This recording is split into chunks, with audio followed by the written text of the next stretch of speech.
Si tu as cliqué sur cette vidéo, c'est que toi aussi, tu en as marre de mentir comme moi, je le fais souvent. Mais depuis un certain temps, je le fais plus parce que je vis maintenant dans une autre dimension, ce que j'appelle une vie de vérité absolue. Alors, je vais vous donner 5 conseils qui vont vous changer votre life, changer la vie, changer la manière dont les autres vous voient. 5 astuces pour appliquer et ne plus du tout mentir. Mentir au travail, partout. Tous les petits mensonges de votre quotidien, arrêtez de mentir. Donc, 5 conseils que je vais vous donner tout de suite. Alors, abonnez-vous, activez la cloche de notification pour ne plus rater aucune de vidéos et puis partagez pour la promotion de la chaîne. Alors, on y va tout de suite sur l'introduction. Alors, faudrait savoir d'abord une chose, la société dans laquelle nous vivons est basée principalement par le mensonge, l'égoïsme, la tricherie, tous les vices qui minent notre société. Alors, sortir de cet état de mensonge et pouvoir vivre dans la vérité absolue comme je le fais maintenant, c'est pas facile mais c'est pas non plus impossible. Alors, je vais vous donner 5 conseils. Les 5 conseils, vous allez l'appliquer. Donc, on y va tout de suite pour le premier conseil.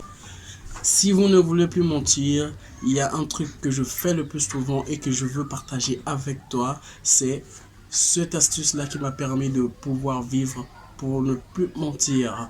Donc, l'astuce c'est simple. Tu prends une feuille, un stylo et un calendrier. Tu trouves un endroit spécial à toi, un endroit où tu te sens à l'aise. Tu t'assois confortablement. Tu ne bouges plus et puis tu fais le vide dans ta tête. Tu ne réfléchis à rien, tu regardes juste, tu imagines juste quelque chose qui te rendre à l'aise et puis reste calme. Deuxième astuce, c'est que après t'avoir calmé, enlevé tous les stress et tout, tu prends le stylo et la feuille, tu notes. Donc, tu notes intégralement tous les gros mensonges, tous les gros mythos de ta vie. Tout ce que tu as pu cacher, faire en cachette et tout. Un jour, si ça sort, ça se sait, il y aura des déceptions, il y aura des réunions de famille, des jugements même à la police et tout ça là. Tu mets tous ces grands mensonges sur une liste.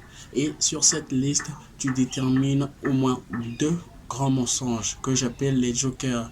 Les 2 grands mensonges que tu ne veux pas que ça se sache pour ne pas pourrir ta vie. Tu les enlèves parce que là c'est le joker que tu as. Tu as besoin maintenant, tu les gardes et les autres, les restants, tu les gardes. Tournez la feuille et puis tu mets tous les gros mythos que tu racontes, les bobards que tu racontes chaque jour à tes amis, à ta mère, à ton père, au boulot, à l'école et tout. Tu mets tous ces grandes mythologies que j'appelle, moi je dis c'est mythologie et tout. Tu mets ça à l'envers.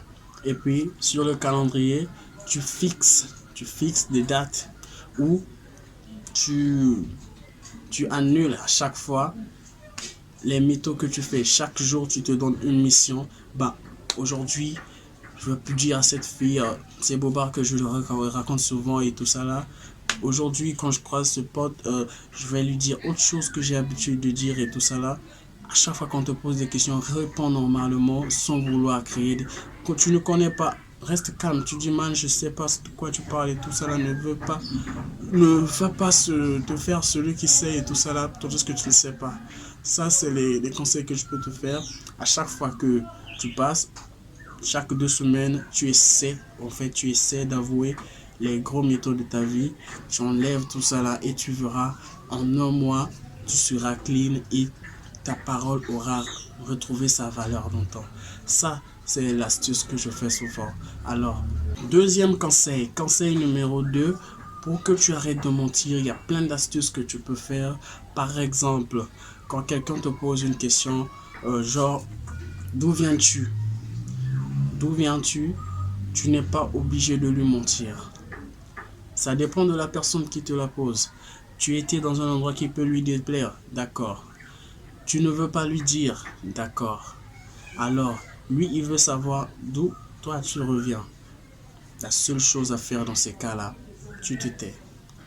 Si il veut vraiment une réponse, tu lui dis, vraiment, j'ai pas envie de te mentir et je ne veux pas me mentir à moi-même aussi.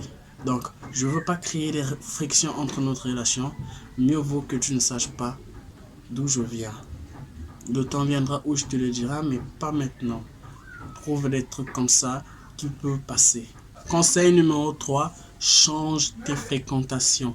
Si tu remarques que parmi tes amis, tu as des mythos, tu as des gens qui pas trop recommandables et tout ça là, parce qu'on dit, dis-moi avec qui tu traînes, je te dirai qui tu es. Si tu es un menteur aujourd'hui, peut-être que c'est pas vraiment toi qui l'as voulu et puis tu traînais trop avec un mytho, trop l'avoir vu faire et puis tu limites et voilà aujourd'hui là où tu en es, tu ne peux plus reculer, tu peux plus faire marcher en arrière. Donc c'est pas interdit de changer des amis, on peut pas changer sa famille mais on change des amis.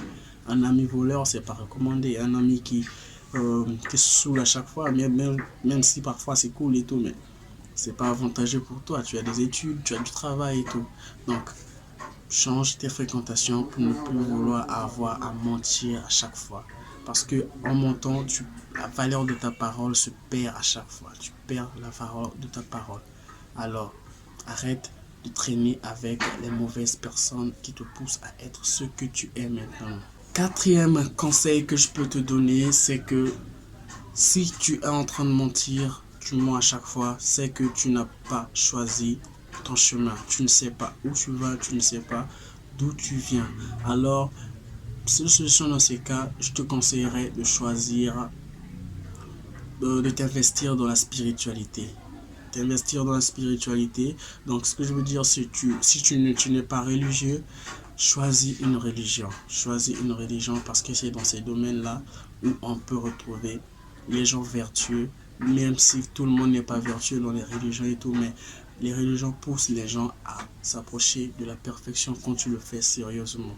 Donc, si tu veux devenir musulman, tu veux devenir chrétien, bouddhiste, tu veux entrer dans des, je sais pas, dans des sectes et tout ça là, des sectes normales et tout ça où on apprend à vivre, faire du yoga, tout ça là, sortir dans les bois et tout, fais-le et tu verras que en faisant ces activités, ton esprit s'éveillera encore de plus en plus et mentir deviendra comme un fardeau pour toi. Alors, conseil numéro 5, c'est justement de te dire d'arrêter de mentir.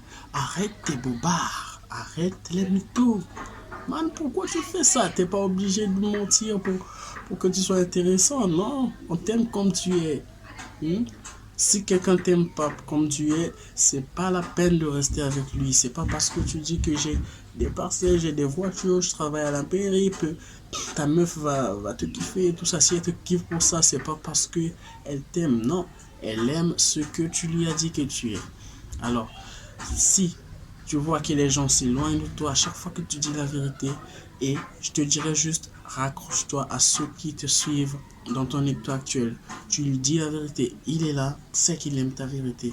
Et puis, quand quelqu'un aime que tu lui montes à chaque fois, je te dirais, arrête de jouer à son jeu parce qu'il veut te transformer, te faire devenir ce qu'il lui veut. Alors, arrête de mentir, arrête de te mentir. Là, c'était mon dernier conseil. Alors, c'est tout pour cette vidéo. J'espère que tu vas mettre en pratique les 5 conseils que je t'ai donnés et devenir véridique comme je le suis. Je vous dis la vérité, cette vidéo, c'est la première de la chaîne et tu seras vraiment cool si tu t'abonnes, tu partages, tu lances la cloche de notification et je serai surpris de voir qui sera le premier à commenter cette vidéo. Donc à plus tard, vous aurez des vidéos. Par exemple, je vais lancer une nouvelle vidéo intitulée comment gérer une adolescente qui est follement accro de vous. Donc ça nous est arrivé des situations pareilles où une fille s'accroche à toi ou un mec s'accroche trop à toi. Donc je vais vous donner des astuces comment gérer cette situation pour ne pas créer des incidents dans la société. Alors à plus tard pour une nouvelle vidéo.